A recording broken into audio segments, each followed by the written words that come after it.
Ustazah Ismiati, teruslah berjuang, jangan pernah berhenti. Kami akan selalu mendukung dan mendoakanmu. Nasib penerus-penerus Nabi ada di tanganmu, wahai Ustazah Ismiati, guru kami. Kami akan berusaha mempraktekkan ilmu-ilmu yang telah engkau ajarkan kepada kami. Yakinlah perjuanganmu akan berbuah manis.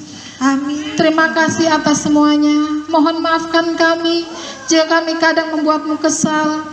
Doakan kami agar kami bisa meniru jejak langkahmu, berjuang di jalan Allah dan diistiqomahkan menjalankannya. Amin ya rabbal alamin. Ya Allah ya rabbal alamin. Kalau ada doa yang belum terwakili, monggo ya disampaikan, boleh.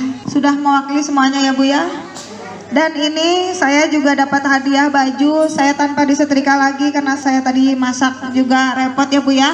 Ini dari Ibu Popon Rosmega, jamaah ini nggak bisa ditolak pemberiannya, jadi biar barokah saya nggak rugi. Ini baju baru, mereknya masih ada di leher Ibu.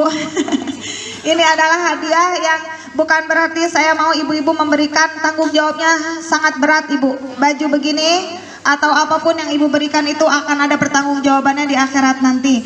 Doakan saya mudah-mudahan ini yang memberikan Ibu Popon Rosmega barokah rizkinya karena disisihkan untuk ceramah. Amin ya robbal alamin. Sambil saya cerita sedikit boleh Ibu ya. Saya itu terlahir dari seorang ibu yang buta huruf, tidak pernah sekolah karena broken home, ikut dengan kakeknya. Ibu saya memilih untuk tidak sekolah. Jadi ibu saya belajar menulis, membaca itu lewat saya. Saya sering ikut ke pengajian, dimohon untuk menjemputkan ilmu buat ibu saya. Saya dimohon sama ibu saya untuk menyampaikan ilmu yang sempurna. Jangan dikurangi dan jangan ditambahi. Ibu saya senang kalau saya ikut pengajian. Saya pernah bercita-cita pengen jadi penceramah supaya ibu saya bersyukur punya putri seperti saya. Allah kabulkan dengan saya dipaksa oleh sahabat saya, mamah dari sahabat saya, yang tadi saya mendoakannya menangis, yaitu karena sudah meninggal, Ibunda Ernewati binti Sahili Nurdin, yang memaksa saya untuk menemani putrinya mesantren di Dar El Kolam. Dari situ saya akhirnya punya bakat untuk berceramah Ibu. Allah giring saya untuk masuk ke Fakultas Dakwah dari UIN SMH Banten. Di UIN SMH Banten saya belajar teori-teori dakwah, saya belajar metode-metode dakwah, metodologi pendekatan dakwah, sejarah dakwah. Saya pelajari dari dosen ke dosen dan saya praktekkan dari gunung ke sawah, nyebrang lautan. Jadi saya itu berdakwah bukan baru di Safira Ibu. Dari semenjak 98 saya sudah terjun ke masyarakat sendirian, berganti-ganti teman. Tidak ada teman yang konsisten menemani karena tidak semua punya semangat yang tinggi. Nabi Muhammad punya sahabat yang pertama namanya Abu Bakar Siddiq. Abu itu adalah bapak, Bakar itu adalah yang paling awal mengimani ajaran baginda Rasul Muhammad Sallallahu Alaihi Wasallam. Dan beliau diberi gelar As-Siddiq, yang jujur, yang benar dan selalu membenarkan. Bu, saya ingin mengakui di hadapan ibu-ibu semua bahwa alhamdulillah Allah sudah menganugerahi di samping kiri saya ini, dialah yang pertama kali mendukung saya untuk mulai membuka majelis di Safira.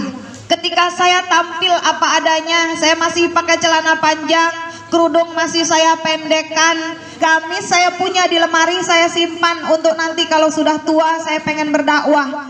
Kerudung panjang saya sudah punya, tapi saya simpan di lemari karena bersosialisasi di masyarakat itu saya belum mau menampilkan pakai baju yang kayak punya ilmu. Tapi yang sebelah saya ini, dialah di Safira ini yang pantas mendapatkan gelar Ummi Bakar As-Siddiqah. Dia adalah seorang ibu yang paling awal mendukung saya untuk berdakwah kembali setelah menikah. Dan dia adalah As-Siddiqah, membenarkan setiap ilmu yang saya sampaikan. Kalau saya bilang bismillah itu dengan nama Allah, beliau tidak ragu. Memang bismillah adalah dengan nama Allah. Kalau saya bilang Rahmanir Rahim itu penyayang, sifat dari Allah, beliau langsung percaya. Sami'na wa ata'na. Begitu beliau dengar, beliau patuh. Maka saya meminta kepada beliau untuk memimpin doa buat saya. Jadi di usia ulang tahun yang ke-42 ini, saya ingin membuktikan kepada diri saya sendiri, ya Allah, sudahkah saya ada peningkatan dalam tahapan dakwah saya? Ternyata alhamdulillah, jamaah-jamaah yang hadir di sini saya rasa banget, sangat saya rasakan kasih sayangnya, dan juga semua mengimani dengan sehati dengan doa yang beliau panjatkan. Saya tidak butuh kado dalam bentuk kerudung, sendal, baju. Saya nggak butuh semua itu, Ibu. Di lemari saya sudah sangat-sangat banyak hadiah dari banyak orang, dan saya bingung untuk memakainya. Tapi doa, lantunan dari ayat-ayat suci Al-Quran ibu-ibu itu, subhanallah, hari ini benar-benar menjadi kado spesial buat saya. Dan saya sangat bersyukur karena tahapan yang pernah Rasul jalani diberikan sahabat yang mengimani ajarannya, yang mengimani ilmu yang datang dari lisannya. Allah juga anugerahkan kepada saya, yaitu Ibu Nur Haimah yang di samping saya. Mohon maaf kalau yang lain tidak disebutkan, karena yang lain kenal saya berikutnya. Betul tidak? Betul. Yang lain gak perlu iri, tapi tetap bersyukur. Siap? Ya, beliau ini waktu datang ke Sapira pakai bajunya seksi, pakai baju seksi, lengannya aja nggak bisa ditutup, bahenol, celananya sedengkul. Laki-laki tuh ngelihat betisnya itu sampai nggak berkedip suami tetangga itu. Saya minta kepadanya untuk coba ditutupi auratnya. Beliau nurut, Ibu, dan langsung istiqomah. Berubah drastis, sekarang beliau tampil seperti ustazah. Betul tidak? Inilah beliau sudah menunjukkan bahwa beliau tadi bermohon ingin menjadi seperti Rasulullah, ingin menjadi seperti saya. Beliau sudah di kalangan level jamaah, beliau sudah. Begitu dapat ilmu, diimani, sami'na, begitu didengar, wa ata'na, dan dipatuhi, lalu dipraktekkan, lalu dampaknya Allah memuliakannya. Dan di Baitur Rafiq ya, saya angkat menjadi ketua majelis taklim, karena inilah yang mendampingi saya. Santunan yatim, Ibu, santunan yatim di Baitur Rafiq itu siapa penggagasnya? Bukan saya. Ini yang menggagas santunan yatim. Jadi kalau Ibu dengar saya mengadakan santunan yatim dibenci oleh pihak sana, saya hanya menerima ide dari beliau. Saya malu kepada Allah karena saya kalah dalam berpikir seperti pikiran beliau. Jadi artinya pahala dari santunan yatim itu terbanyak lari kepada beliau.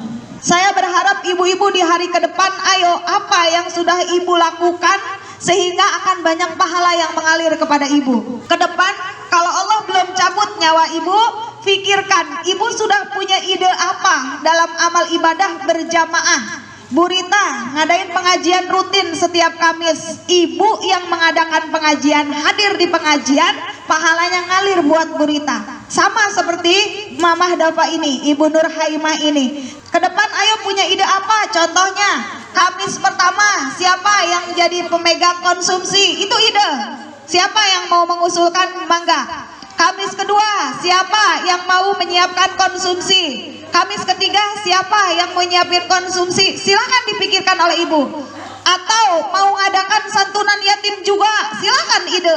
Kita tadi bilang Allahumma sholli wa sallim wa barik, ya, kita mendoakan Allah mudah-mudahan terus mensejahterakan, menjamin keselamatan, dan memberkahi baginda Rasul Muhammad Sallallahu Alaihi Wasallam. Hari ini kita pengajian, baginda Rasul tambah sejahtera. Hari ini kita berdoa dengan sungguh-sungguh, Ibu saling menyayangi antar sesama. Sayangnya Ibu ke saya, itu adalah tanda bahwa Ibu akan memberikan jaminan keselamatan buat baginda Rasul, karena saya umatnya baginda Rasul mendapatkan doa mustajab dari ibu-ibu semua. Ya, wabarik dan barokah. Ibu mendoakan saya, semua keberkahan yang akan datang ke saya, mantul semuanya akan Ibu terima juga. Jadi Mari untuk konsisten, semuanya tolong konsisten. Beramal baik memang akan membuat baginda Rasul sejahtera. Beramal baik, beribadah memang akan menjamin keselamatan buat baginda Rasul. Dijamin terus dapat ucapan selamat dari Allah. Siapa yang terus istiqomah dalam melakukan amal ibadah, maka akan menjamin keberkahan buat baginda Rasul. Kalau baginda Rasul dapat keberkahan, kita umatnya pun akan kecipratan kalau kita melibatkan diri. Jadi ayo terus terinspirasi untuk berbuat baik lagi, berbuat baik lagi, dan berbuat baik lagi. Lakukan semuanya hanya untuk Allah. Itu saja. Mudah-mudahan ini menginspirasi, bukan sekedar ulang tahun, tapi saya memang berharap doa tulus dari saudari-saudari seiman yang ikhlas menyayangi saya. Amin ya rabbal alamin. Terima kasih. Wassalamualaikum warahmatullahi wabarakatuh.